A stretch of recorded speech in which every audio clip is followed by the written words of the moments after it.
여러분, 성경 가운데 가장 방대한 양을 가진 성경이 뭘까요? 이사야일까요? 이사야가 66장이죠. 시편은 150편이나 됩니다. 그래서 성경 가운데 가장 방대한 양은 이 시편이라는 것을 볼 수가 있습니다. 그리고 이 시편은 5권으로 이 시편이 구성이 되어 있습니다. 그래서 제1권은 창세기 계시와 관계가 있고, 제2권은 출애굽기 하나님의 말씀과 관계를 가지고 있습니다. 제3권은 레위기 말씀과 관계를 가지고 있고, 지금 우리가 오늘 읽었던 이 90편부터 바로 106편까지 17편의 시는 바로 민수기 제4권을 구성합니다. 그리고 이제 107편부터 150편 뒤에 그 마지막 부분은 신명기 말씀과 관계를 가지고 있는 것이죠. 대부분 이 시편은 다윗의 저작이지만은 그러나 고라의 자손이라든지 이런 기타의 사람들이 몇 편의 시를 기록을 하기도 하고, 또 저자를 알 수 없는 그런 시편도 있습니다. 이 90편은 모세가 지은 유일한 시편을 할 수 있는 거죠. 그래서 시편 150편 가운데 가장 오래된, 가장 처음 지어진 이 시편이 바로 이 모세의 시죠. 그래서 모세의 시와 이 다윗의 시가 약 500년의 시차를 두고 이 시편에 같이 편집된 그것을 볼 수 있습니다. 여러분, 다윗은 우리가 알다시피 그는 전쟁에서 능한 그런 아주 용맹스러운 장수일 뿐만 아니라, 또 하나님께서 특별히 이 다윗에게는 이 문학과 예술에 대한 특별한 은총을 하나님께로부터 받았습니다. 그래서 다윗은 음악을 아주 탁월하게 연주를 할 뿐만 아니라 그가 기록한 이 문학, 즉 많은 시를 남긴 것을 볼 수 있습니다. 여러분, 모세 또한 마찬가지입니다. 모세 또한 학문이 이집트에서 탁월한 그 왕립 아카데미에서 공부를 하지 않았겠습니까? 그래서 이 모세가 5권의 성경을 체계적으로 기록한 것은 그 시대의 모세가 아니고는 도무지 그 체계적으로 율법을 기록을 할 수 없는 거죠. 그 가운데 또 모세는 또한 이 문학적인 능력이 또 탁월합니다. 그래서 모세의 이 시편이 기록이 되어 있고, 그리고 이 시편은 모세의 기도문인 것을 볼 수 있습니다. 여러분, 성경 가운데 오경 가운데 모세의 이 기도문이 다수가 기록되어 있지 않습니까? 여러분들이 기억하시는 모세의 기도문들은 어떤 것이 있습니까?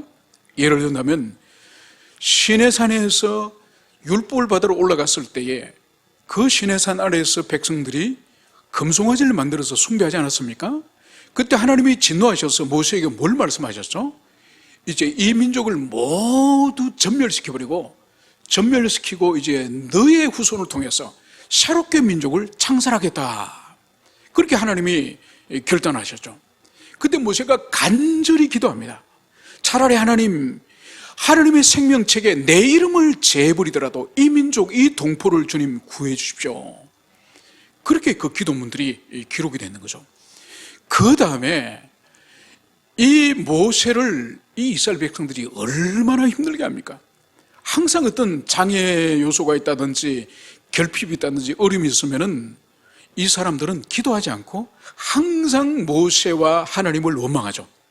그래서 모세가 얼마나 힘들었으면 하나님 앞에 애원하는 거죠. 하나님, 제가 이들을 낳았습니까? 제가 부모입니까? 왜 저한테 이 무거운 짐을 지우게 하십니까? 그렇게 하나님 앞에 탄원하니까 하나님이 어떻게 하셨죠? 그래, 너를 도울 70명의 장로를 내가 세워주겠다. 그들과 함께 동력하라. 그때도 모세는 힘들다고, 사역이 너무너무 힘들다고 하나님께 기도하였죠. 그리고 그 위에 또 모세의 기도가 기록된 것을 보면은 이 누이 미리암이, 바로 모세가 이 구스 여인, 이 아프리카 흑인과 결혼을 하는 것을 트집을 삼아서 이 모세의 권위에, 리더십에 도전하는 거죠. 그래서 하나님이 이 미리암에게 몸에 하얀 문둥병을 하나님이 내리신 거죠. 그래서 그 모습을 보고 이 형인 아론이 모세에게 간곡히 부탁하지 않습니까? 하나님께 기도해서 이 누이 미리암이 치료될 수 있도록 기도해달라. 바로 그 탄원을 듣고 모세가 하나님께 기도하죠. 하나님, 이 누이의 이 육체의 질병을 낫게 해주십시오. 그래서 이 모세 오경 가운데에 보면은 이 모세의 기도가 여러 군데에 등장합니다. 그 가운데 오늘 시편에 기록된 이 90편은 모세의 이 사역 가운데서 그가 이 광야의 40년간의 이 사역의 거의 정확한 시점은 알 수가 없지만은 거의 동족들이 하나님이 내리신 형벌, 이제 광야에서 너희들은 애굽에서 난 이 성년들, 그들은 다 광야에서 죽을 것이다. 이 하나님의 그 말씀이 거의 성취되어지고 실현되어진 그 시점, 그러니까 모세의 거의 노년이겠죠. 거의 모세가 하나님께로 돌아갈 그 시점에 이 시편, 이 기도문을 썼지 않았을까, 그렇게 추론을 해볼 수 있겠습니다. 이제 우리 본문으로 이제 돌아와서 오늘 본문의 이 표제어는, 이 표제가 있는 이 시편이 있고 표제가 없는 시도 있습니다. 오늘 표제는 분명하게 하나님의 사람 모세의 기도, 그래서 이 시편이 모세의 기도문이고, 그리고 이 성경은 모세를 하나님의 사람 이렇게 지칭하고 있는 것을 볼 수 있습니다. 여러분, 성경에서 하나님의 사람이라 불린 사람들이 여러 명 있습니다. 예를 들면 이 모세도 하나님의 사람으로 불렸지만은 사무엘을 부를 때도 하나님의 사람이라 불렸습니다. 그리고 하나님의 선지자 가운데 엘리야, 엘리사, 이 두 선지자는 특별히 하나님의 사람이라고 그렇게 불린 것이죠. 그리고 다윗 또한 하나님의 사람으로 불렸습니다. 그래서 하나님의 사람으로 불렸던 이 인물들의 공통적인 특징은 바로 하나님께 선을 받아서 큰 주님의 어떤 사역을, 역사와 능력을 감당했던 그런 경험들이 이 사람들이 있습니다. 그런데 더 엄밀히 이 사람들의 인생과 이 사람들의 경건의 삶을 우리가 돌아볼 때에 어떤 큰 일을 하고 많은 일을 하고 위대한 어떤 표징을 드러냈다기보다는 하나님의 사람이라 불린 이들의 공통적인 더 큰 특징은 바로 거룩하신 하나님과 친밀한 관계라는 것을, 그것을 볼 수 있습니다. 여러분, 하나님의 사람은 다른 것이 아니에요. 하나님의 사람은 어떤 큰 능력을 행하고 큰 일을 행하는, 그것이 만약 하나님의 사람이라 한다면 발람도 하나님의 사람이야죠. 세 번씩 입으로 저주할 그것을 세 번씩 하나님 백성들 향해서 축복을 내렸으니 발람도 하나님의 사람이라 불러야죠. 그러면 신약에서도 가룟 유다도 하나님의 사람이라 불러야죠. 가룟 유다도 예수님이 2명씩 짝을 지어서 전도를 하러 보내고 귀신을 쫓아 보내고 죽은 사람을 살리는 그 사역에 가룟 유다도 그 일을 감당했거든요. 그래서 하나님께서 주목하시는 것은 구약이나 신약이나 오늘도 마찬가지요. 큰 일을 하고 많은 일을 하는 것이, 그것이 본질이 아니에요. 경건의 본질은 거룩하신 하나님과 얼마나 친밀한 관계 가운데 있느냐. 여러분, 그래서 친밀한 관계의 본질은 뭔가 하니까, 거룩하신 하나님처럼 우리가 거룩한 삶을 살지 않고는 절대로 주님으로부터 친밀한 관계를 맺을 수 없다는 이것을 여러분들이 가슴에 새기시길 바랍니다. 그래서 우리의 삶은 많은 일을 하고 큰 일을 하고 이런 대단한 일을 해서 세상 사람들에게 놀라게 하는 것이 교회의 목적이 아니라, 바로 교회된 우리의 진정한 목적은 거룩하신 하나님이 우리를 친근히 여길 수 있는 거룩한 교회가 되고 거룩한 삶을 사는, 이것이 바로 우리의 사명이야, 우리의 목적이다. 이것을 여러분들이 가슴에 새기시기를 축원합니다.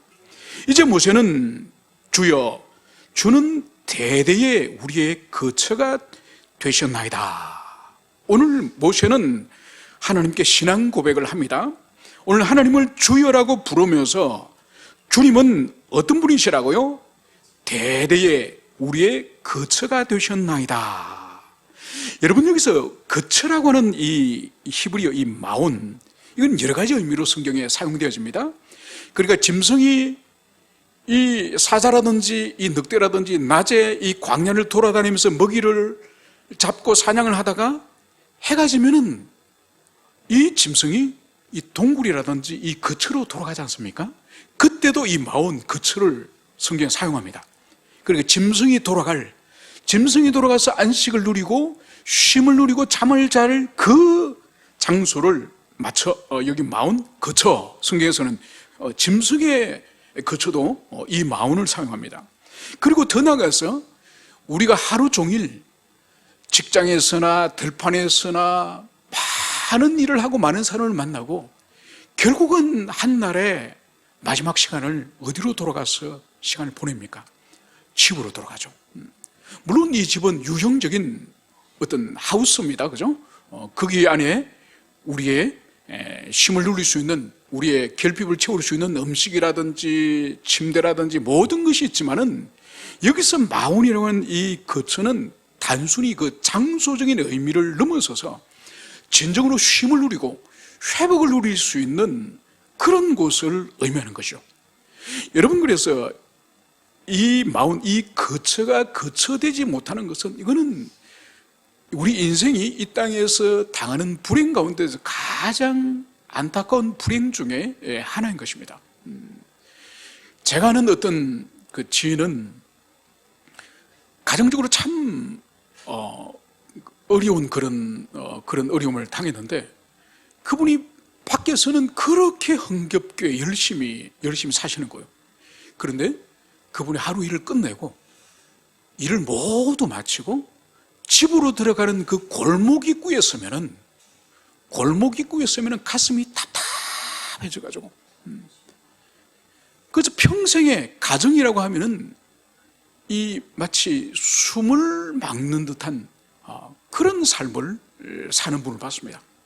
그 사회적으로 인정을 받죠. 존경을 받고 사회적으로는 좋은 대우를 받고 많은 사람들이 그분을 존경하지만은, 그런데 가정으로만 들어가려고 하면은 그 가정의 골목 입구에만 딱 들어서면은 가슴이 답답해서, 그래서 인생에 가장 가기 싫은 곳이 자기 집이라는 그런 말을 들었습니다. 얼마나 불행한 일, 얼마나 불행한 일. 바로 오늘 이 모세는 바로 여호와 하나님이 대대에, 우리 인생의 대대에 오고 오는 우리 인생의 대대의 거처가 바로 우리 하나님이시다, 이 말씀을 여기서 하고 있는 거죠. 이것은 뭘 말씀하나 보니까, 이 모세는 이미 창세기를 기록하지 않았습니까? 그래서 하나님께서 우리 사람을 당신의 형상으로 지으셨고, 그리고 당신의 형상으로 지음받은 우리 인간은 하나님과 바른 관계 안에 있을 때의 진정한 만족과 행복을 누리는 하나님과 관계성이 우리 인생의 본질이라는 것을 창세기에서 기록한 거죠. 그래서 오늘 이 시편에서도 바로 하나님 여호와, 그분이 우리가 돌아가야 될 거처, 우리가 돌아가서 안식을 누리고 우리가 쉼을 누리고 우리가 회복을 누려야 될 그 거처가 바로 여호와 하나님이시다, 이 말씀을 여기서 하고 있는 거죠. 여러분, 이 말씀 앞에 우리 자신을 돌아보기 원합니다. 여러분, 우리의 과정이 정말로 우리의 하루의 삶이나 우리의 어떤 노동이나 이 땅에서 수고와 모든 희생을 끝내고 진정으로 회복과 충전과 쉼을 누리는 이 거처가 되고 있습니까? 이것을 돌아봐야 되는 거죠. 만약 그렇지 못하다 한다면 그 부분은 고쳐져야 되고, 주님의 뜻 가운데 순종해야 되고, 내 자신의 자존심이나 내 자신의 어떤 모든 것을 희생해서라도 이 거처가 진정으로 우리 주님이 될 수 있고, 또 우리 주님 주시는 쉼을 누리는 그런 거처가 될 수 있도록 우리의 삶을 고쳐야 되는 것을, 이것을 가슴에 새기시기를 축원합니다. 그러면서 오늘 2절에서는 산이 생기기 전, 땅과 세계도 주께서 조성하기 전 곧 영원부터 영원까지 주는 하나님이시니다. 여러분, 창세기를 기록한 이 모세로서 산을 지으시고 땅과 세계를 지으신 이 하나님의 창조의 능력, 바로 이 창조의 사역에 있기 전, 영원 전부터 영원 전까지 주는 하나님이십니다. 이 고백을 여기서 하고 있습니다. 여러분, 1절과 2절에서 대비되어지는 이 단어들이 있습니다. 바로 뭔가 하니까, 대대에, 1절에서는 대대에, 이것은 인간이 태어나서 자녀를 낳고 또 그 사람이 자라서 또 자녀를 낳고 또 자녀를 낳고, 그래서 세대가 세대로 계속 연결되어지는 그 시간의 개념이 바로 1절에 있는 대대에, 이건 인간의 시간을 말합니다. 그런데 2절에서 하느님의 시간은 뭔가요? 바로 영원부터 영원까지, 바로 주님께서는 우리 인간이 경험하는, 피조물이 경험하는 이 시간의 시작과 시간의 끝, 그 너머의 영원이라고 하는 그 개념에 바로 우리 주님이 지용되어짐을 오늘 모세는 이것을 고백을 하고 있습니다. 그래서 모세는 하나님의 창조되심과 우리의 그분의 피조물에 불과하다고 하는 이 무한한 이 격차, 이것을 여기서 말씀을 하고 있는 거죠. 여러분, 어떤 사람은 이 성경 가운데에 아니 하나님이 그냥 착하고 바르게 살라고 계속 말씀하시면 될 텐데 왜 하나님에 관한 이 철학적이고 추상적인 이런 지식을 너무 많이 계시하셨다 이거죠. 여러분, 뭔가를 잘못 알고 있는 거죠. 여러분, 기독교 신앙이 도덕적인 삶과 윤리적인 삶을 위한 것이 아닙니다. 그것은 결과를 말하는 것이지, 가장 중요한 것은 이 사람의 도리나 사람이 어떻게 살아야 될지 그 길을 알기 전에 무엇을 하나님이 먼저 계시하느냐, 하나님이 어떤 분이신지, 하나님의 속성과 하나님의 성품과 그 속성과 성품이 어떤 방식으로 역사 가운데 시행되어지는지 이것을 먼저 알아야 되는 거예요. 먼저 그것을 깨닫고 먼저 그것을 믿을 때 무엇이 우리에게 나타나느냐, 바로 하나님에 대한 참된 경외심과 하나님에 대한 참된 사랑이, 거기로부터 순종의 삶이 나오는 것이죠.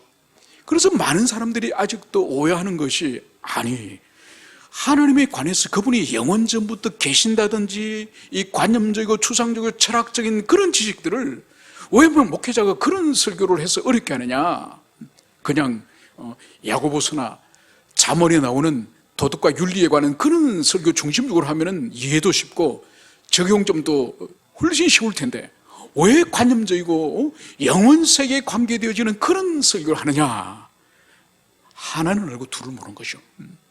그래서 하나님의 속성과 성품에 관한 이 성경에 얼마나 풍부하게 계시를 하고 있습니까? 그것에 대해서 우리가 충분한 깨달음과 이해와 믿음을 가질 때에 바로 하나님을 참으로 경외할 수 있고 두려워할 수 있고 그분을 사랑할 수 있다는 것을, 하나님이 그것을 우리에게 먼저 심겨주시고, 그러므로 피조물된 인간 너희들은 이렇게 살아라, 거기로부터 바로 윤리와 도덕이 나온다는 것을, 그것을 여러분들이 가슴에 새기시길 바랍니다. 그러면서 오늘 주님께서는, 오늘 3절 주께서 사람을 티끌로 돌아가게 하시고 말씀하시기를 너희 인생들은 돌아가라 하셨사오니, 주의 목전에는 천년이 지나간 어제 같으며 밤의 한순간 같을 뿐이니다. 오늘 모세는 하나님께서 인생을 향해서 너희들은 티끌이니 이제 티끌로 돌아가라, 이 말씀을 오늘 여기서 인용을 하고 있습니다. 여러분, 이 말씀은 사실 모세가 창세기 3장 19절에서 이미 기록한 말씀이에요. 우리가 알다시피 창세기 3장은 아담과 하와가 범죄하여서 타락하여서 하나님과 바른 관계 안에 있는 것이 인간의 복인데, 바른 관계가 아니라 그 관계를 이제 청산하고 사단이 유혹한 새로운 관계를 인간이 선택하지 않았습니까? 그 결과가 뭔가요? 사단의 말처럼 하나님처럼 됐습니까? 영광스러운 존재로 변화됐습니까? 아니죠, 그죠? 그래서 죽음이 이제 그들의 운명이 되고 죄의 지배가 그들의 운명이 되지 않았습니까? 그때 하나님께서 아담에게 뭘 말씀하셨죠? 너는 흙이니 흙으로 돌아가라. 주님이 그 말씀하셨죠. 그 말씀을 오늘 이 모세가 그대로 인용하여서 바로 주께서 사람을 티끌로 돌아가게 하시고 말씀하시기를 너 인생들은 돌아가라. 그래서 창세기 3장 19절에 그 말씀을 다시 한번 인용을 하고 있는 것이죠. 여러분, 이것은 더 나아가서 오늘 이 5절 4절을 보면은 주의 목전에는 천년이 지나간 어제 같으며 밤의 한순간 같을 뿐이다. 여러분, 여기서 오늘 모세는 시간 개념을 시간 개념을 여기서 도입을 하고 있습니다. 바로 하나님 앞에, 하나님의 눈앞에 시간은 천년이 바로 지나간 어제 같습니다. 그리고 이 천년이 밤의 한순간 같을 뿐입니다. 여러분, 우리의 성경은 밤의 한순간이라고 번역을 하고 있지만은 예전 개역 성경에서는 한 경점이라고 번역했습니다. 경점. 이게 뭔가 하니까 히브리인들은 이 밤을, 이 해지는 6시부터 아침에 해 뜨는 6시까지 이 12시간을 밤으로 봅니다. 그래서 이것을 이 파수꾼이 파수를 쓸 때에 이 3번 이 시간을 나누어서 파수를 쓰는 거예요. 그러니까 4시간. 그래서 이것을 한 경점으로 봅니다. 그 경점을 오늘 여기에서는 한 순간으로 번역을 했습니다. 차라리 그냥 그대로 경점으로 번역이 되었으면 오히려 더 이해가 좋을 텐데, 아무튼 그래서 주님께서는 이 천년의 시간이 얼마나 장구합니까? 그죠? 여러분, 지금부터 천년이 언젠가요? 천년이 후삼국이 망하고 고려가 들어설 그 점이 천년이에요. 그리고 얼마나 까마득한 시간입니까? 그죠? 그 까마득한 시간이 지난밤 하룻밤에 불과하다. 또 파수꾼이 교대하는 4시간에 불과하다. 이 말씀을 주님이 여기서 하고 있는 거죠. 여러분, 그래서 우리 인간에게는 이 시간이 영원한 시간처럼 그렇게 느껴지지만은 하나님 앞에서는 아무것도 사실 아닙니다. 여러분, 우리 인간에게도 이 시간이, 이 하나님이 경험하시는 이 영원의 이 시간에 비하여서 이 땅에서 시간이 얼마나 짧은지 가끔 우리 인생도 이것을 이 땅에서 경험을 할 수가 있습니다. 예를 들면 이런 거죠. 정말 오래간만에 고향 친구를 만난 거예요. 그러니까 중학교 졸업하고 40년 만에 만난 거예요.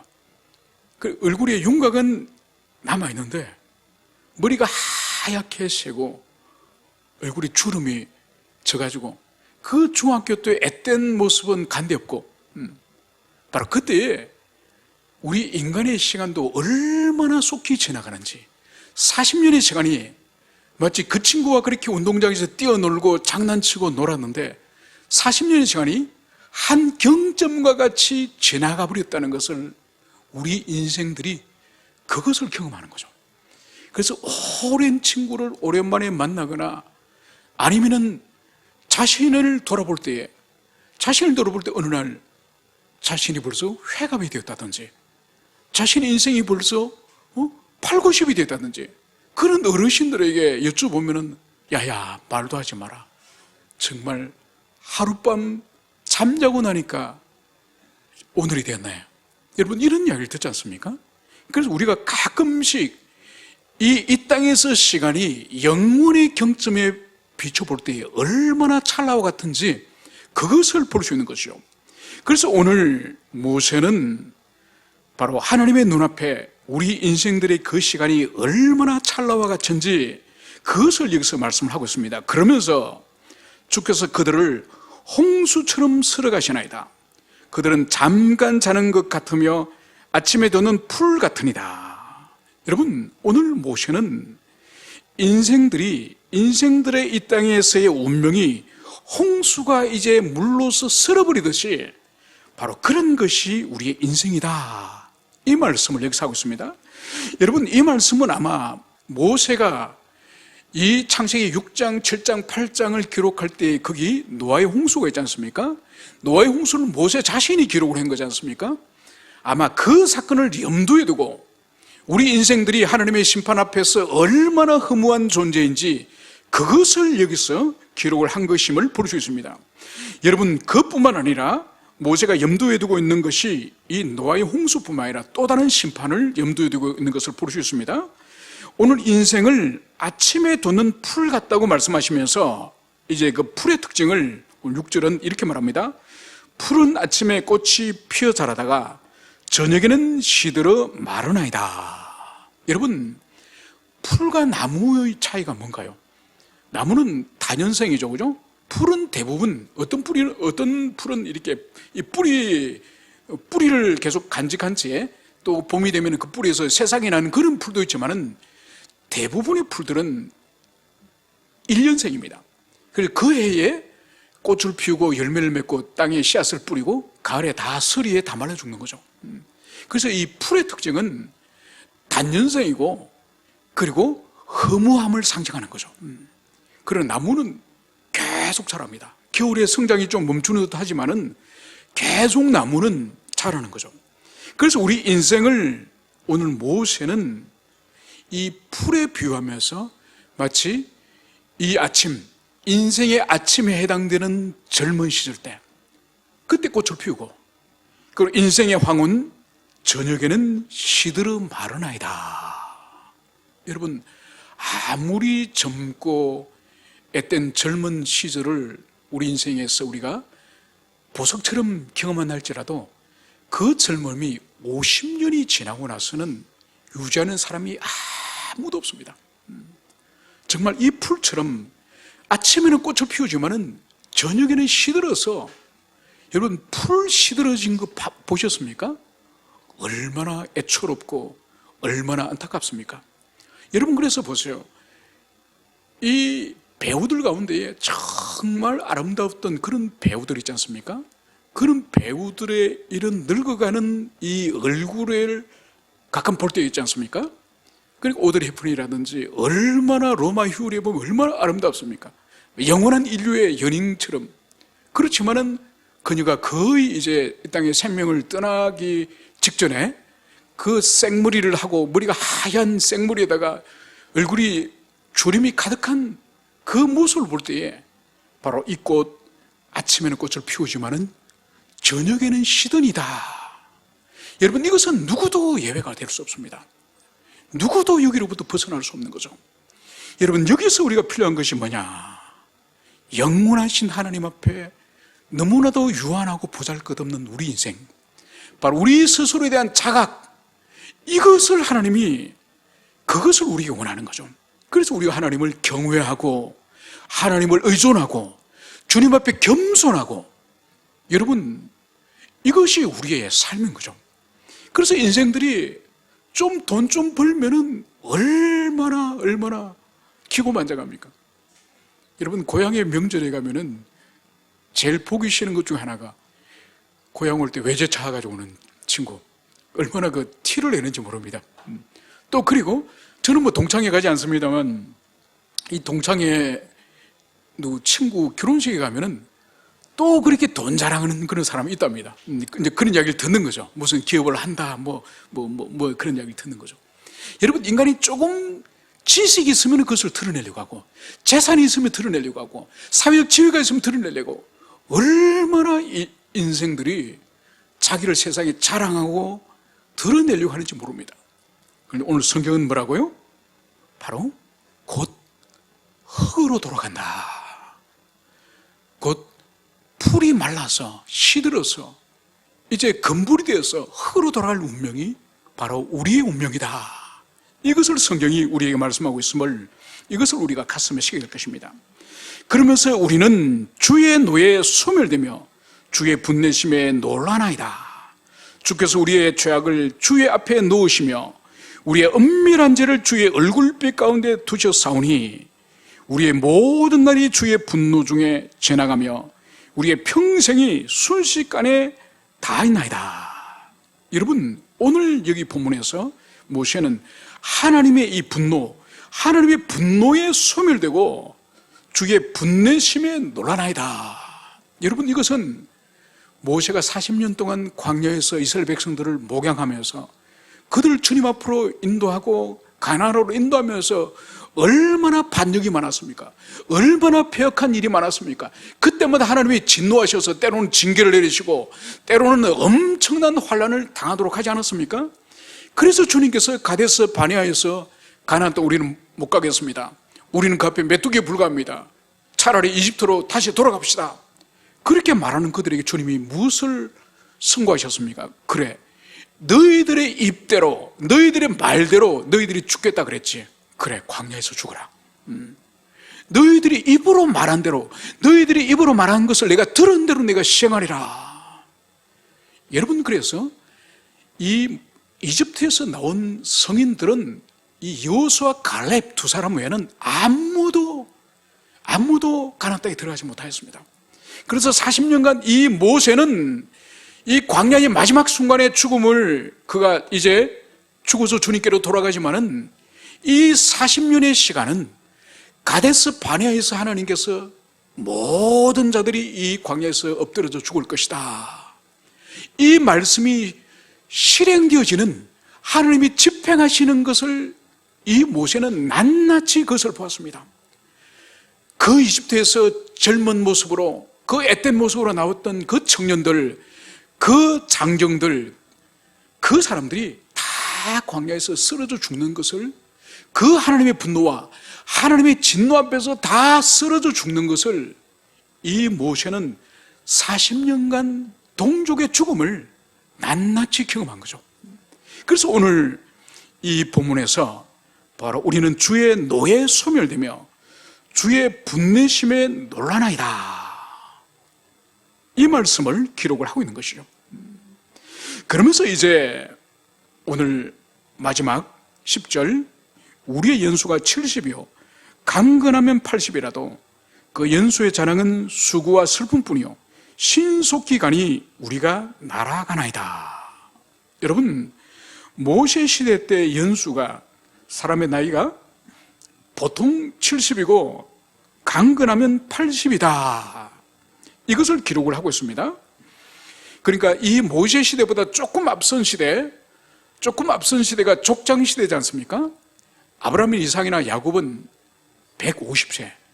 그러니까 이때 이 70, 80보다 약 2배로 살았죠. 2배로 살다가 지금 모세 시대 때는 7, 80 정도의 수명을 누렸음을, 그것을 볼 수 있습니다. 그러면서 그 수명, 그 시간도 무엇이냐? 바로 이 그 연수의 자랑은 수고와 슬픔뿐이요 신속히 가니 우리가 날아가나이다. 여러분, 70년, 80년을 살더라도 그 인생을 채우는 것은 수고와 슬픔뿐입니다, 이 고백을 하고 있는 것이죠. 그래서 여러분, 우리 인생을 이렇게 이 연필이나 이 볼펜으로 선을 끊는다고 한다면은, 이 70년이나 80년을 선으로 끊는다고 한다면 이 선을 구성하는 것이 점이지 않습니까? 점. 여러분, 점 가운데에 만약 행복한 시간을 빨간 점으로 표시하고 불행했던 시간을 검은색 점으로 이 선을 구성한다면은, 여러분, 우리 인생의 이 선은 대부분 검은색의 선이 되겠습니까? 아니면 빨간색 선이 되겠습니까? 아마 대부분 99%의 우리 인생들은 다 슬픔과 수고가 훨씬 더 많은, 정말 그런 인생을 다 살다 갈 겁니다. 그래서 모세 시대만 이 슬픔과 이 수고가 아니라 이 하늘 아래, 이 태양 아래 살아가는 이 지상의 이 삶은 다 슬픔과 수고 가운데 이 땅에서 살아가는 거죠. 이것은 믿는 사람도 예외가 아닐 수 없습니다. 믿는 사람도 기쁜 일, 좋은 일보다 훨씬 이 수고와 슬픔이 많은 인생을 살아가는 거죠. 그러면 우리가 어떻게 되겠습니까? 에이, 예수 믿어봤자 별거 없네, 믿는 사람은 믿지 않는 사람이 다 슬픔과 수고라 그러네, 이렇게 생각하면 안 되는 거죠. 여러분, 세상에 부르신 자들은 수고와 슬픔 가운데 그들이 남는 것이 뭘까요? 바로 마음의 하늘을, 마음의 한을 품고, 두 번째는 원망을 가지는 거야. 이 내 불행과 내 슬픔과 수고의 원인이 저 사람 때문이다. 그래서 타자를 향해서 원망을 하고 자기의 인격과 자기 내면에는 한을 품고, 여러분, 그래서 각종 정신질환이 걸리는 이유가 바로 그거예요. 그럼 우리 언약의 백성 하나님의 자녀들은 이 수고와 슬픔을 피할 수 없지만은 이것 때문에 우리가 어떤 삶의 태도를 가지죠? 그렇기 때문에 하나님 앞에 우리 자신이, 첫째는 겸손해지는 거예요. 겸손하게 우리가 살아갈 수 있고, 두 번째로는 바로 하나님을 평생에 걸쳐서 의지하게 되는 거죠. 그분을 의존하고 의지하여서 우리가 얼마나 보잘것없는 유한한 피조물에 불과한 존재인지를 깨닫게 되므로 바로 하나님과 항상 바른 관계 안에 있는 것이 우리의 도리고 우리의 돌아갈 처소이고 우리의 거처인 것을 바로 우리에게 인생의 고난과 역경과 환난이 찾아올 때마다 더 주님께 가까이 나가고 더 주님 앞에 엎드리고 더 주님을 신뢰할 때에 고난과 역경이 불행으로 끝나는 것이 아니라 더 우리 영혼이 순결하고 정결하고 거룩한 영혼이 되어서 더 고난이 오면 올수록 더 주님과 친밀한 관계라고 하는 이 귀한 열매를 하나님 우리에게 주시는 것입니다. 그렇다고 한다면 우리가 이 땅에서 좋은 일이든지 나쁜 일이든지 결코 나쁜 것이 없다는 것을 이것을 우리가 가슴에 깊이 새겼으면 좋겠습니다. 함께 우리 기도하시겠습니다.